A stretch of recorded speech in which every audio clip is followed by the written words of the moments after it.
Te damos la bienvenida al nuevo podcast de Jesús en Casa. Un espacio para conocer más a Dios, desarrollar nuestra fe y alcanzar crecimiento y madurez espiritual. Juntos vamos a descubrir diferentes herramientas para poner en práctica la palabra de Dios y así enfrentar con mayor efectividad los problemas de la vida. No desaproveches la oportunidad. Abrí las puertas de tu corazón y disfrutemos juntos de Jesús en Casa. Hola, bienvenidos a un nuevo podcast de Jesús en Casa. Mi nombre es Karina Gianovich. Y el mío, Patricio Di Clérico, que le damos como cada jueves la bienvenida a este nuevo podcast de Jesús en Casa, en la serie que estamos compartiendo con ustedes, Teoterapia y Voz.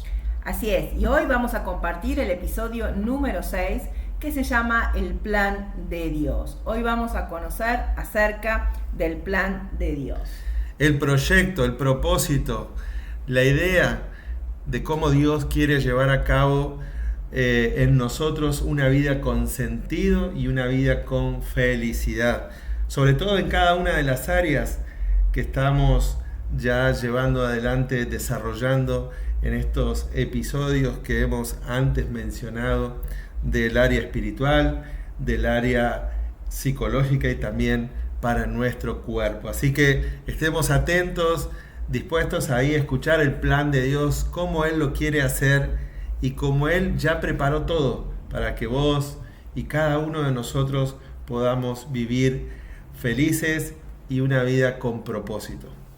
Así es, vamos a descubrir que para el Espíritu Dios tiene un plan para con nuestras vidas y es que vivamos en paz, que tengamos paz con Dios. Y esto obviamente representa tener una intuición clara, una intuición despierta, activa, sana, tener una conciencia limpia, en armonía perfecta con los parámetros de Dios. Y la palabra, la Biblia, en el libro de Jeremías, en el capítulo 32, versículos 39 al 40, dice así: Y les daré un corazón y un camino para que me teman perpetuamente, para que tengan bien de ellos y sus hijos después de ellos. Y haré con ellos pacto eterno, que no me volveré atrás de hacerles bien, y pondré mi temor en el corazón de ellos, para que no se aparten de mí. Dios quiere que disfrutemos de esa paz con Él, que nuestra conciencia esté limpia, por decirlo así, y que también podamos disfrutar de una comunión absoluta, de una comunión permanente con Él. Y en Segunda de Crónicas, capítulo 29, versículo 11, dice: Hijos míos, no os engañéis ahora, porque Jehová os ha escogido vosotros para que estéis delante de Él y le sirváis, y seáis sus ministros y le queméis incienso. Así es el plan que Dios tiene para nuestra área espiritual. Y el plan que Dios tiene para nuestra área almática o psicológica es que podamos disfrutar de un equilibrio, es decir, de una mente lúcida, de emociones controladas o estabilidad emocional, y también una voluntad firme. Hay algunos versículos que quiero compartir con ustedes que tienen que ver acerca de esto. Por ejemplo, Filipenses 4, capítulo 4, versículos 7 y 8 dice: Y la paz de Dios, que sobrepasa todo entendimiento, guardará vuestros corazones y vuestros pensamientos en Cristo Jesús. Por lo demás, hermanos, todo lo que es verdadero, todo lo honesto, todo lo justo, todo lo puro, todo lo amable, todo lo que es de buen nombre, si hay virtud alguna, si algo digno de alabanza, en esto pensad. Refiriéndose el Señor a que a través de la mente, con una mente lúcida y con estos pensamientos, podemos alcanzar equilibrio psicológico. Con las emociones, bueno, también lo que dice Gálatas, ¿no? Gálatas 5, 22 y 23, cuando dice: mas el fruto del Espíritu es amor, gozo, paz, paciencia, benignidad, bondad, fe, mansedumbre, templanza. Contra tales cosas no hay ley. Y también Josué 1:9 dice el Señor: mira que te mando que te esfuerces y seas valiente, no temas ni desmayes, porque Jehová tu Dios estará contigo en donde quiera que vayas. Y esto también tiene que ver con ese empuje a accionar, a ir hacia adelante, a mover la voluntad de una manera firme y contundente para que haya un equilibrio psicológico en esta área almática.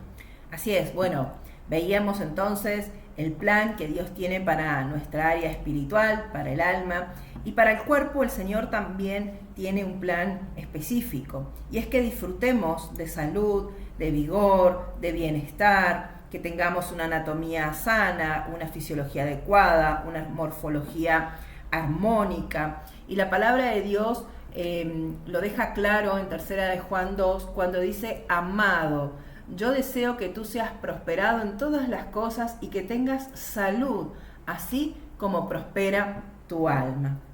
Dios tiene un plan grandioso, Dios tiene un plan específico, Dios tiene un plan único para cada una de nuestras vidas, para cada una de estas áreas, como veíamos, y es tener una vida con sentido y una vida con felicidad. Es cierto que Dios tiene un plan perfecto para cada uno de nosotros y quiere una vida con sentido y felicidad. Ahora bien, hay muchas personas que les cuesta o no pueden o no alcanzan a vivir esa vida con sentido y felicidad.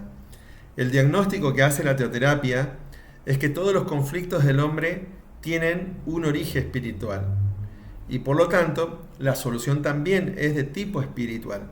Vamos ahora a desarrollar 3 aspectos muy importantes de cómo opera la terapia espiritual. 3 aspectos que nos van a llevar a entender un poco más el plan que Dios tiene de restauración, de sanidad a través de la teoterapia para poder disfrutar de esa vida con sentido y con felicidad. Es importante que tengamos un entendimiento claro, un entendimiento adecuado de lo que significa la vida eterna. Muchas veces creemos que la vida eterna es luego que partimos de esta tierra. Sin embargo, no tiene principio ni fin y está por encima de la dimensión del tiempo y del espacio. Hoy nosotros consideramos que ya estamos experimentando esa vida eterna. Juan, en el capítulo 17, versículo 3, dice: y esta es la vida eterna, que te conozcan a ti, el único Dios verdadero, y a Jesucristo, a quien has enviado. La vida eterna es un don que se recibe cuando nosotros recibimos a Jesucristo en nuestro corazón y comenzamos a tener una relación personal, una relación íntima con Él. Es la vida eterna, la vida de Cristo en cada uno de nosotros, por quien todo fue hecho. Él es el alfa, la omega, el principio, el fin de toda la creación. Y aún al que la tumba ni la muerte pudieron detener, pudieron retener. La palabra de Dios en 1 de Juan 1, del capítulo 1, versículo 1 al 3, dice: lo que era desde el principio, lo que hemos oído, lo que hemos visto con nuestros ojos, lo que hemos contemplado y palparon nuestras manos tocante al verbo de vida, porque la vida fue manifestada y la hemos visto y testificamos y os anunciamos la vida eterna, la cual estaba con el Padre y se nos manifestó. La que hemos visto y oído, eso os anunciamos, para que también vosotros tengáis comunión con nosotros. Y nuestra comunión verdaderamente es con el Padre y con su Hijo Jesucristo. La vida eterna tiene que ver básicamente con la vida que Cristo, ¿sí?, ha dado a cada una de nuestras vidas. La vida que Cristo vivió aquí en la tierra es la misma que Él ha vivido como Dios en la eternidad. Él vino desde la eternidad al tiempo, Él se hizo hombre común como cada uno de nosotros y cumplió su ministerio terrenal, pero su vida aún continúa en la eternidad. Otra de las cosas que necesitamos entender es qué papel juega el yo. ¿Por qué? Porque el yo en el centro de la vida, el ego, el orgullo, en el centro de nuestros corazones, es generador y alimentador de problemas. En nuestro nacimiento físico nos encontramos separados de Dios y por lo tanto no podemos participar de esa vida eterna, sino que nos encontramos en la dimensión del tiempo y del espacio, que tiene un principio y que también tiene un fin. Y ese principio y fin se origina en nuestros antepasados desde Adán, que fue el primer hombre de la creación. Romanos 5:12 dice: por tanto, como el pecado entró en el mundo por un hombre, y por el pecado la muerte, así la muerte pasó a todos los hombres, por cuanto todos pecaron. Y también el versículo 17 de Romanos 5 hace referencia a esto porque dice: pues si por la transgresión de uno solo reinó la muerte, muchos más reinarán en vida por uno solo, Jesucristo, los que reciban la abundancia de la gracia y el don de la justicia. Entonces nuestro proceso natural era descendente, era hacia la muerte, era hacia algo finito, hacia un tiempo y un espacio, un principio y también un fin.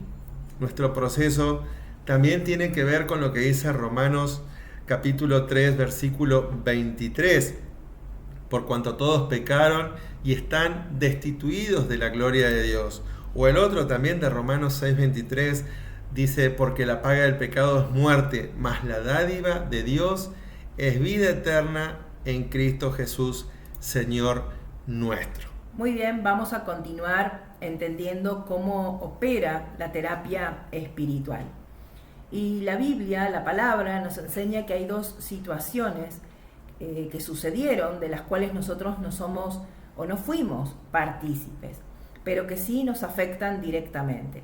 Y primero tiene que ver con la desobediencia de Adán. Y segundo tiene que ver con la obediencia de Cristo. Recién mencionábamos los pasajes claves que están en Romanos 5, en Romanos 6. No me voy a detener en ellos ahora porque ya los compartimos, pero sí necesitamos tener claro, ¿no?, estos puntos que nos afectan directamente. Como hablábamos recién de la desobediencia de Adán. Nosotros estábamos en Adán cuando él pecó, y esto nos hace pecadores desde el nacimiento. Cuando él murió espiritualmente ocurrió lo mismo con cada uno de nosotros. Cuando nacimos, ¿sí?, era natural que cometiéramos pecados, pues heredamos la naturaleza pecaminosa de Adán. Por tanto, viene el juicio, viene la condenación y somos constituidos todos pecadores.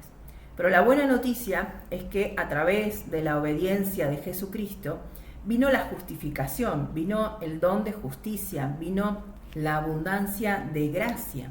Por tanto, los muchos pecadores fueron constituidos justos.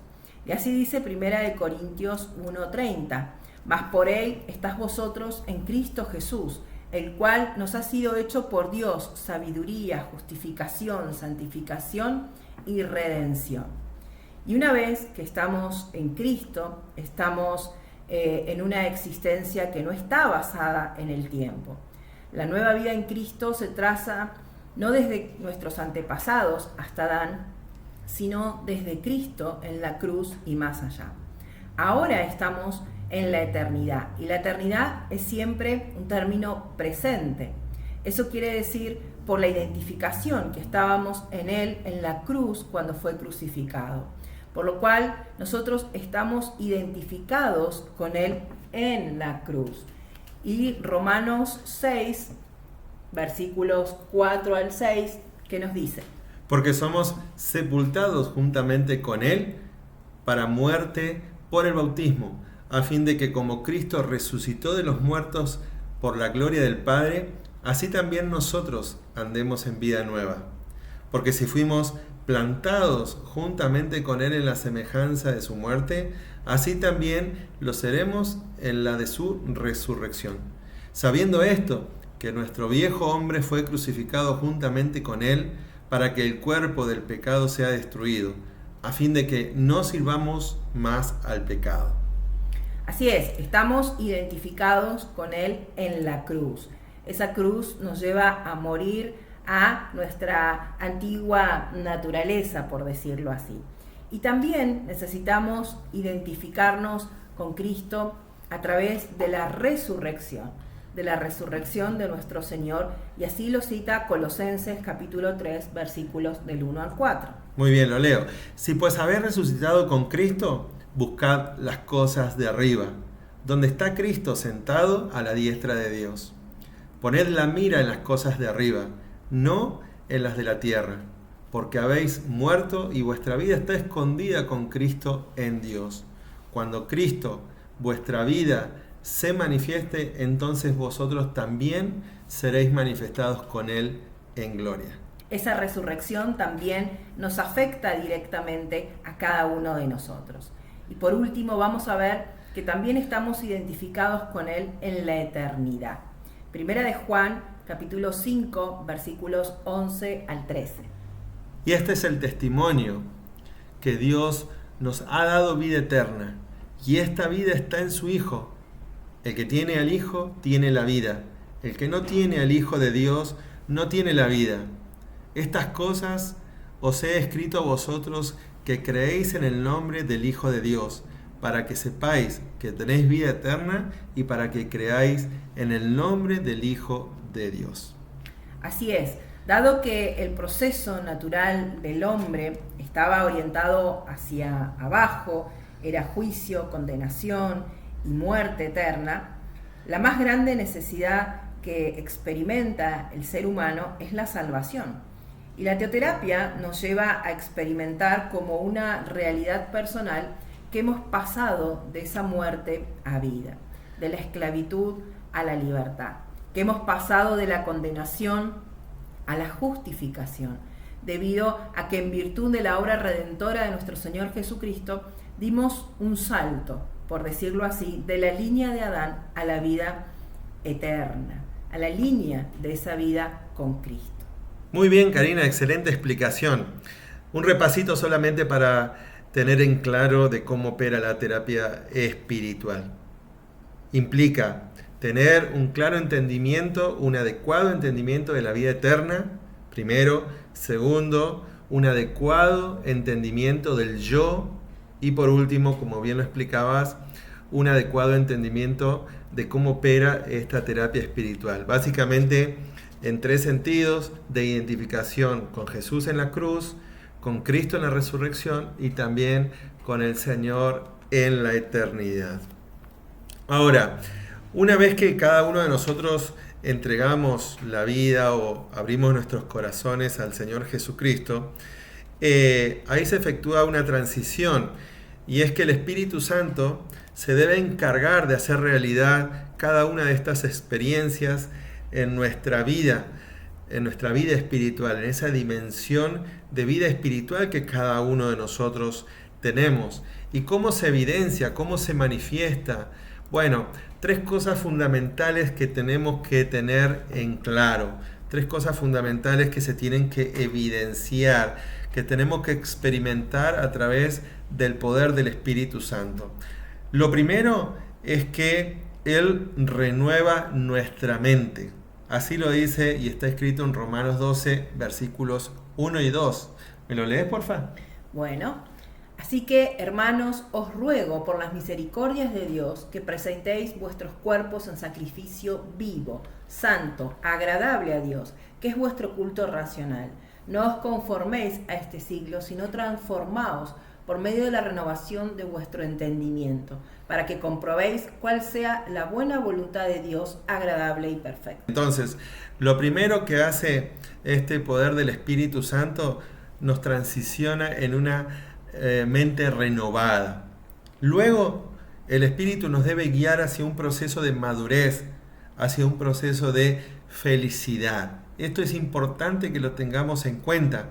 Esto es importante que lo podamos discernir y saber que es parte de la transformación, de la restauración, de la sanidad, de que el Señor quiere hacer en nosotros a través de la terapia espiritual, y es el plan de Dios que cada uno de nosotros vayamos creciendo, vayamos madurando en un proceso de felicidad con Él en cada una de nuestras áreas. Por eso Pablo escribe en Filipenses 1:6. Estando persuadido de esto, que el que comenzó en vosotros la buena obra la perfeccionará hasta el día de Jesucristo. Muy bien. Y en tercer lugar, el Espíritu Santo se encarga de hacer realidad lo que dice la palabra de Dios también en Romanos 6:11, que tiene que ver con la nueva naturaleza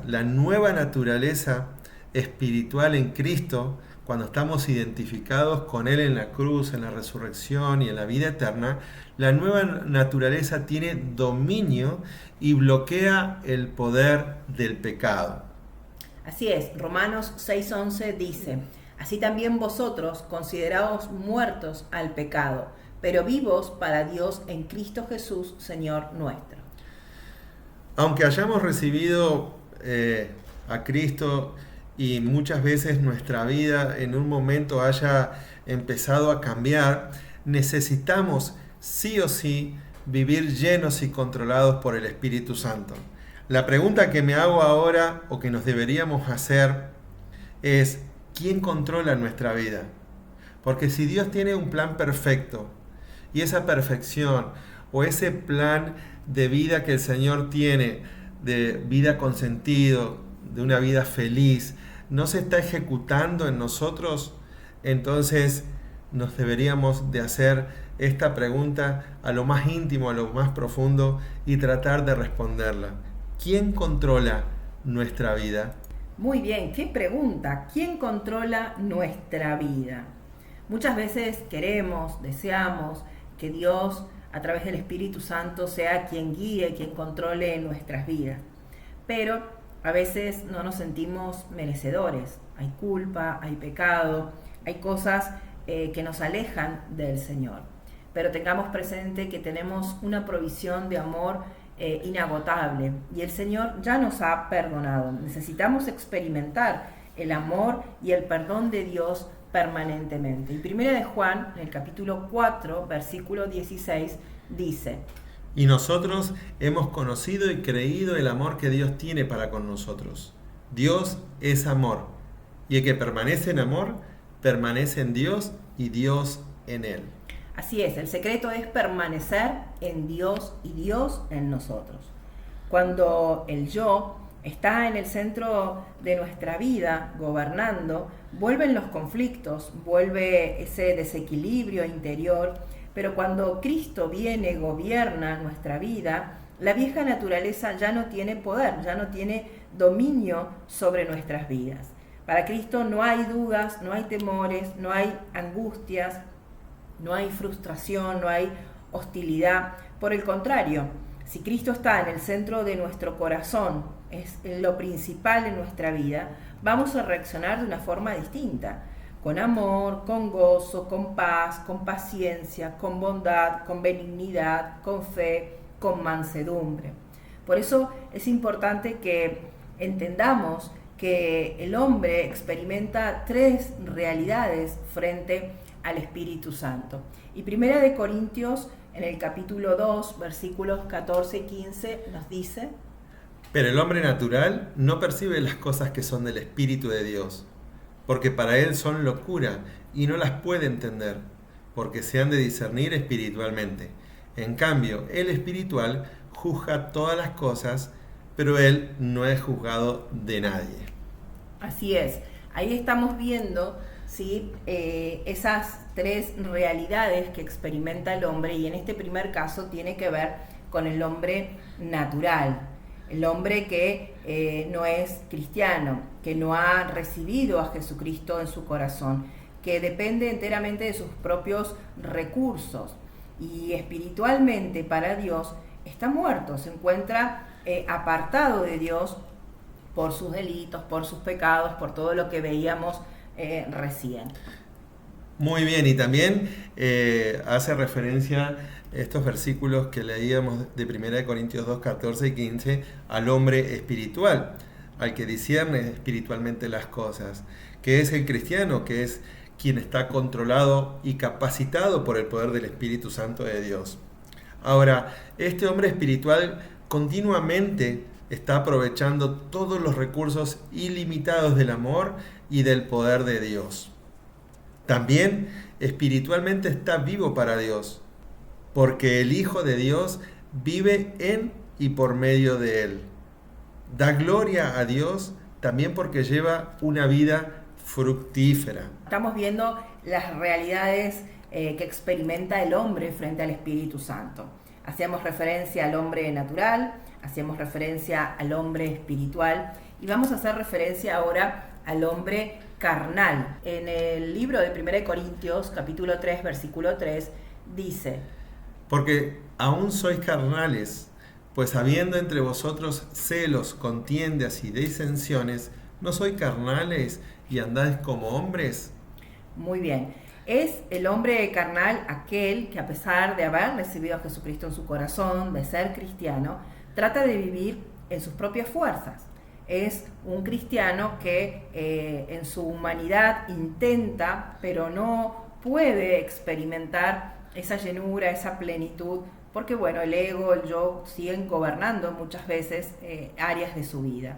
Y es un cristiano derrotado, en que no lleva fruto, que no permite que el Espíritu Santo lo moldee, que lo transforme para ser la clase que Dios, la clase de hombre, de mujer que Dios quiere que sea. Vive completamente frustrado frente a los objetivos, a los planes, y no se da cuenta que aún está en esta categoría de hombre carnal, por decirlo así. Le cuesta mucho aceptar esa condición. Algunos tips para darnos cuenta si estamos en ese nivel de carnalidad. Por ejemplo, si hay rebeldía, si hay necedad, si somos tercos, si estamos propensos al orgullo, al desorden sexual, estamos propensos al dinero, si hay falta de sabiduría, si hay falta de conocimiento, si por ahí vuelven los conflictos del pasado, o no disfrutamos de nuestra posición de hijos de Dios, son algunos efectos de estar carnales. Pero Dios igual ha provisto un plan B. Dios tiene una solución para el cristiano carnal y es a través del poder del Espíritu Santo que viene a liberarnos, viene a sacarnos de ese poder vicioso del pecado y de la muerte. Así dice Romanos 7:25. Gracias doy a Dios por Jesucristo Señor nuestro. Así que yo mismo con la mente sirvo a la ley de Dios, mas con la carne a la ley del pecado. Muchas veces esas disciplinas religiosas que nos imponemos a nosotros mismos nos llevan y nos conducen a la derrota y a la frustración, porque terminamos haciendo lo que no queremos, porque terminamos haciendo aquello a lo que no alcanzamos o no deseamos o no quisiéramos, pero bueno, lo estamos haciendo obviamente en nuestras fuerzas. Y Romanos 8:3, ¿qué dice? Porque lo que era imposible para la ley, por cuanto era débil por la carne, Dios, enviando a su Hijo en semejanza de carne de pecado, y a causa del pecado, condenó al pecado en la carne. Así es, nosotros a través de Jesucristo podemos experimentar esa libertad. Él vino a esta tierra para librarnos del pecado, para darnos una nueva vida. Y por medio de la fe podemos experimentar el poder de Cristo resucitado, de su vida en cada uno de nosotros. Esa fe significa confianza. Esa confianza tiene que tener un objeto. Y el objeto de la fe del cristiano es Dios, es su palabra. Y muchas veces hay cristianos que no lo experimentan, porque dicen que creen en Dios y obran como si Dios no existiera o si Dios no estuviera en el asunto. Es importante que podamos apropiarnos de lo que dice Dios para cada uno de nosotros. Ahora, el hombre carnal puede apropiarse, como bien decías, de esta solución que Dios ofrece y también liberarse de esos altibajos espirituales, convirtiéndose en un cristiano espiritual que practica la verdadera unción del Espíritu Santo. Practica la respiración espiritual, como hemos compartido en algún momento. Cuando nosotros exhalamos, estamos confesando nuestros pecados, ¿sí? Estamos de acuerdo con Dios acerca de nuestros errores, de nuestras faltas, de nuestros pecados. Pero bueno, el Señor en Primera de Juan, capítulo 1, 9, dice: si confesamos nuestros pecados, Él es fiel y justo para perdonarnos y para limpiarnos de toda maldad. Es importante que tomemos esa decisión de abrir nuestro corazón, de confesar a Dios nuestros errores, de reconocer que necesitamos de Él, de volver nuestro corazón a Dios, de aceptar que hemos hecho lo incorrecto, que hemos fallado, que hemos pecado. Necesitamos arrepentirnos, necesitamos pedir perdón y aún disponernos para no volver a caer, para no volver a pecar. Necesitamos apropiarnos de ese regalo maravilloso que es el perdón de Dios para nuestras vidas. Como hijos de Dios, estamos llamados a entender que nuestros pecados también están ya perdonados, no solamente los presentes, sino también los pasados o futuros. No podremos añadir absolutamente nada a lo que el Señor Jesús ya hizo por nosotros en esa cruz. Sencillamente tenemos que aceptar ese perdón de parte de Papá Dios y la limpieza de todos nuestros pecados por medio de la fe. Así es. Hablábamos entonces de exhalar, que tiene que ver con confesar nuestros pecados, ¿sí? Y que es algo indispensable para inhalar o recibir ese poder del Espíritu Santo por medio de la fe, que nos lleva a apropiarnos de ese perdón que se encuentra a través de Jesucristo. En la cruz, a cambio de nuestro error, a cambio de nuestro pecado, podemos disfrutar de una nueva vida con sentido y con felicidad. Entonces, el plan de Papá Dios, el plan que el Señor tiene para cada uno de nosotros, definitivamente es que disfrutemos de una vida con sentido y con felicidad.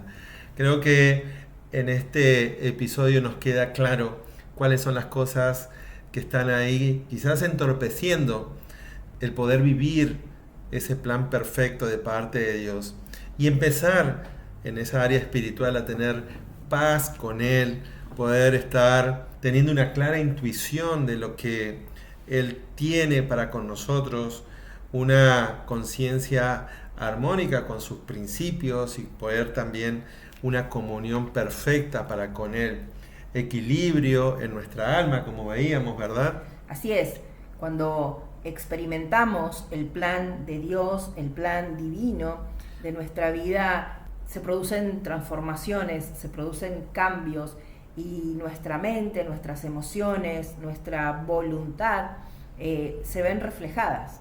Ya no hay inferioridad, inseguridad, ya no hay inadecuación, ya no nos sentimos culpables, no hay preocupaciones, no hay dudas, no hay temores. Empezamos a vivir una relación adecuada aún con otros. Nuestra mente está libre de fantasías, de esquizofrenia, de paranoia, de pensamientos obsesivos.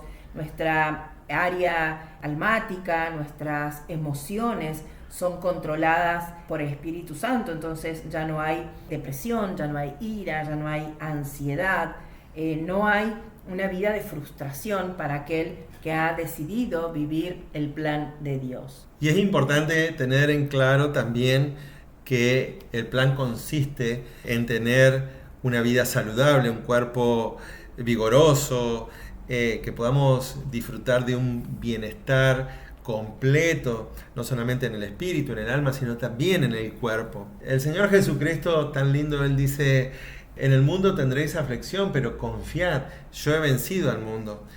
Y es importante que confiemos hoy no solamente en el Señor Jesucristo, sino también en el Espíritu del Señor, en el Espíritu de Jesús, en el Espíritu Santo de Dios, quien anhela controlar, quien anhela estar en el centro de nuestra vida. Poder quitar el ego, el orgullo, el yo de nuestros corazones para ponerlo a Él, que dirija, que renueve nuestra mente, que nos lleve en un proceso de madurez, que nos dé esa fuerza, esa fortaleza, ese vigor, ese poder para que la vieja naturaleza ya no tome más el control y no nos permita disfrutar de este plan perfecto de Dios, de tener una vida con sentido y una vida feliz. Si hay algo en nosotros que necesitamos desterrar, sacar, quitar, confesar, decir, este es el tiempo, esta es la oportunidad. Si sentimos que por ahí no hay en esa área espiritual una vida renovada, una vida plena, una vida abundante, si nos está costando experimentar y disfrutar de cada una de las promesas de Dios, pues entonces es tiempo de evaluar, es tiempo de hacernos esa pregunta y poder responderla genuinamente. ¿Quién está controlando?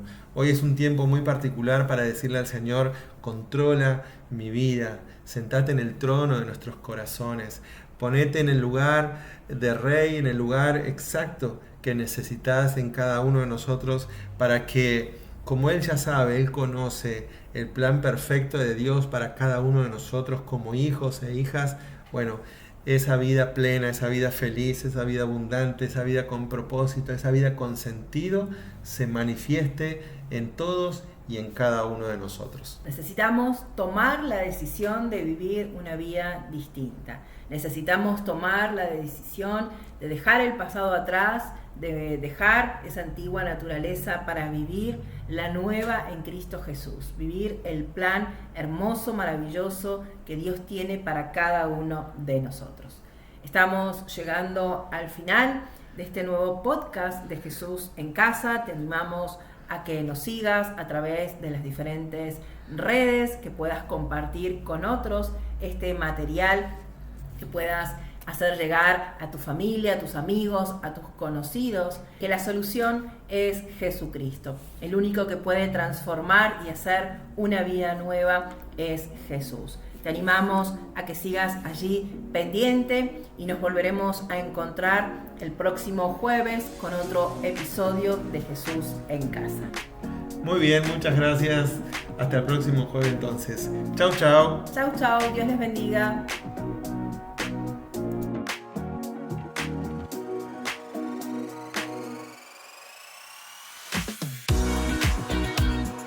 Y hasta aquí nuestro episodio del día de hoy. Te esperamos la próxima semana para un nuevo programa de Jesús en Casa. Déjanos tus comentarios en las redes sociales y para más contenido, seguinos en Instagram @SentiCityNeuquén. No olvides compartir este podcast, darle me gusta y suscribirte al canal. Aprovecha este nuevo formato para escucharlo donde quieras, como quieras y con quien quieras. Y recordá, la iglesia está donde vos estás.